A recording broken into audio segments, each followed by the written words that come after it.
Fresh Morning. Fresh Morning.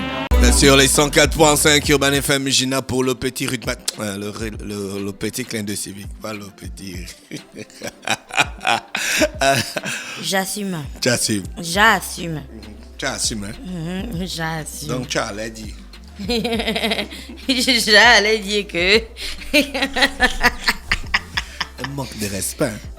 Ce matin, vraiment, c'est tendu. Un manque de respect. Alors, total. ce matin, comme je vous le disais, on parlerait donc de la drépanocytose. Ce n'est pas une rubrique classique, comme on a l'habitude d'en faire, où on se plaint de tout et de tout le monde. Mais vous savez que c'est toujours bien de secouer un petit peu les gens. Mais en fait, ce matin, on va parler de la drépanocytose parce que, comme je vous le rappelais ce matin, demain, c'est le 19 juin. D'après, je pense que c'est partout, y compris sur les téléphones. Oui, c'est partout. Demain, c'est le 19 juin. Et donc, 19 juin, c'est la journée mondiale donc de lutte contre la journée mondiale de la drépanocytose, pas de lutte, la journée mondiale de la drépanocytose. Et on s'est dit qu'on devait parler de ça ce matin. Alors, c'est quoi la drépanocytose ? Je pense que quand on le dit comme ça, il y a plein de personnes qui comprennent déjà ce que c'est parce que aussi invraisemblable que cela puisse paraître, ben, c'est très répandu ou du moins c'est assez répandu. Et on connaît tous quelqu'un qui soit vit la maladie ou quelqu'un qui a un enfant qui est malade ou quelqu'un qui connaît quelqu'un qui a cette maladie. Donc, on a tous un lien en fait avec cette maladie. En fait, la drépanocytose, c'est une maladie héréditaire qu'on peut également appeler anémie à hématie falciforme. Et en gros, la drépanocytose, en fait, comme je le disais, c'est une maladie génétique. Et donc, étant donné qu'elle est génétique et qu'elle est héréditaire, elle est transmise en fait par les deux parents.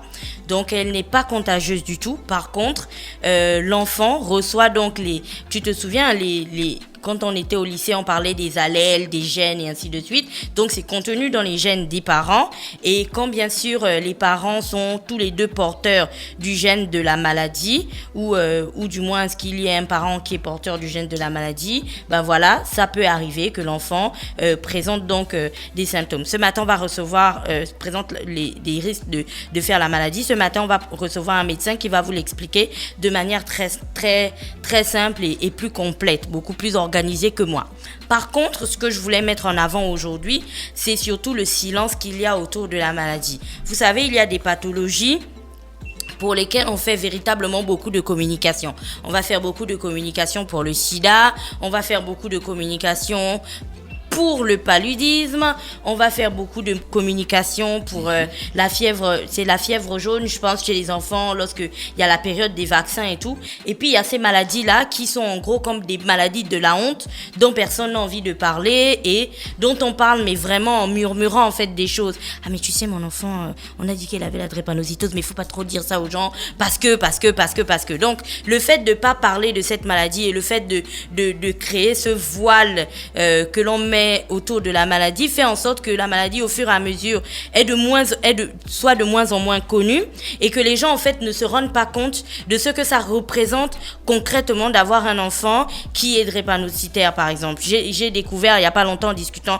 avec quelqu'un qu'il y a une personne qui avait un enfant qui était drépanocytaire et elle savait pas du tout et elle a découvert que son enfant avait cette maladie le jour où l'enfant est décédé parce qu'elle comprenait pas en fait toutes les crises et tout que l'enfant se faisait et au fur et à mesure, c'est au fur et à mesure des examens, on a fini par le découvrir très tard. Donc, c'est en gros tout ce flou qu'on a toujours tendance à mettre autour des maladies et surtout parce qu'on a toujours tendance à les coller à des maladies de la honte qui font en sorte qu'en gros, les gens ont peur d'en parler et surtout, on n'a pas envie de faire le dépistage. Je vous prends un exemple. Quand une femme est enceinte au Gabon, dès qu'elle va à l'hôpital, dans la batterie d'examens que le médecin lui demande, il y a l'obligation de faire des tests de VIH pour savoir si véritablement, elle est porteuse du virus du sida ou pas.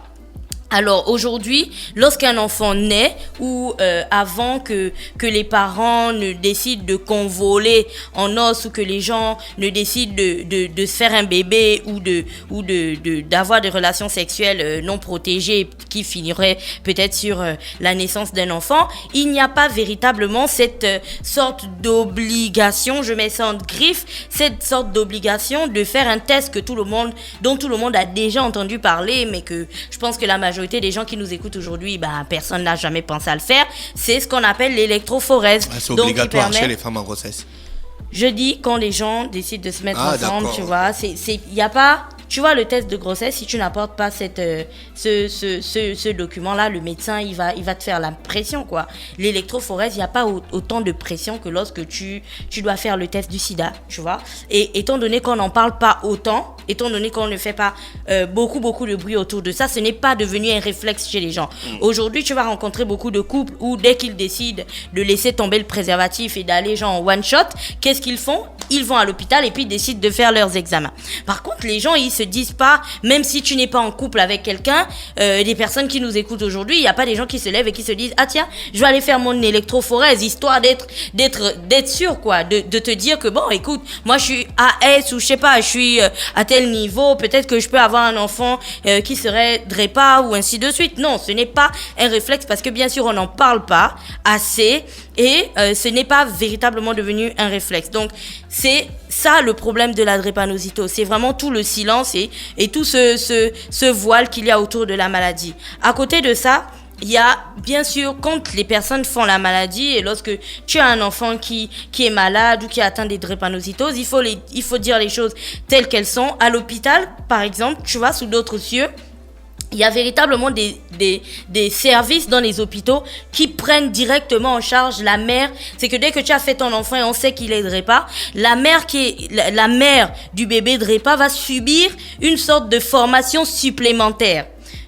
Parce qu'elle a un enfant qui, en gros, sera différent des autres enfants. Donc, elle devra savoir comment le prendre, comment s'en occuper, comment prêter attention à lui, et ainsi de suite. Et puis, relever les petits signes qui pourraient marquer des crises que l'enfant ferait, et ainsi de suite. Ça, c'est déjà sous d'autres cieux. Parce que on s'est rendu compte que la maladie est de plus en plus répandue. Et du coup, voilà, il faut commencer à en parler dès l'hôpital. C'est qu'avant qu'elle ne sorte de l'hôpital avec son enfant, on en parle. Or que chez nous, la maman DREPA, la maman du bébé DREPA, après, il faut qu'elle fasse ses démarches toute seule et il faut reconnaître une chose aujourd'hui, être parent d'un enfant qui est atteint de drépanocytose, c'est encore quelque chose de très très lourd. Parce que ça coûte hyper cher d'avoir un enfant qui est malade de la drépanocytose. Il y a qu'à voir les différents centres qui s'en occupent à Libreville. On paye vraiment des centaines de mille pour suivre un enfant. Tu te souviens d'Afresh, l'enfant de...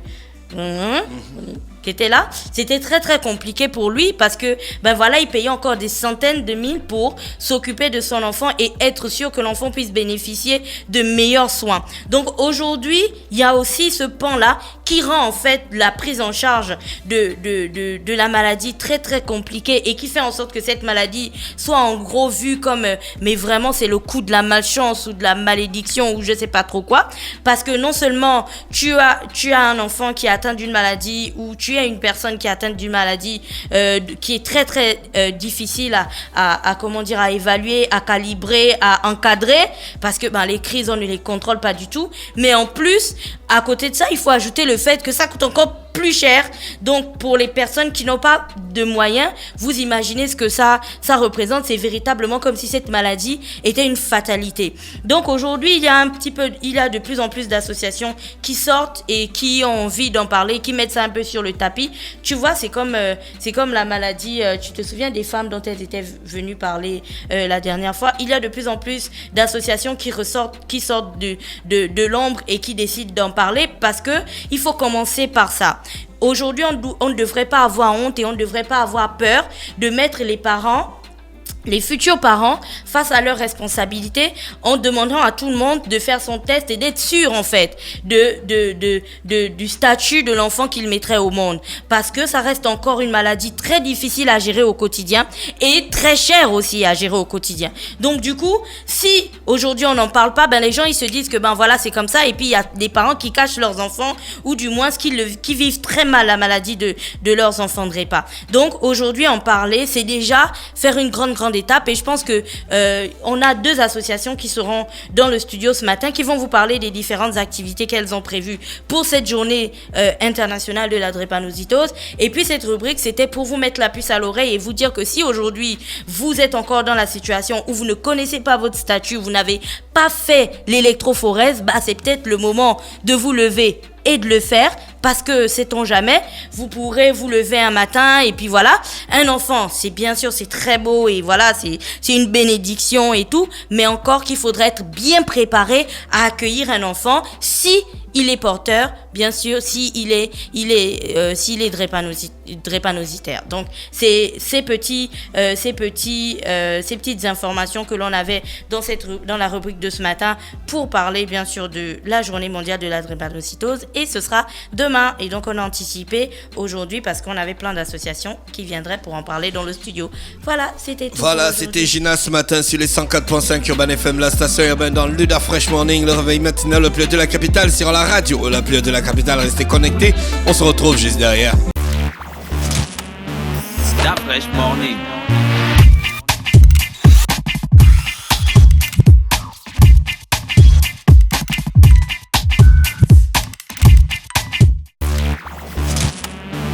La Fresh Morning.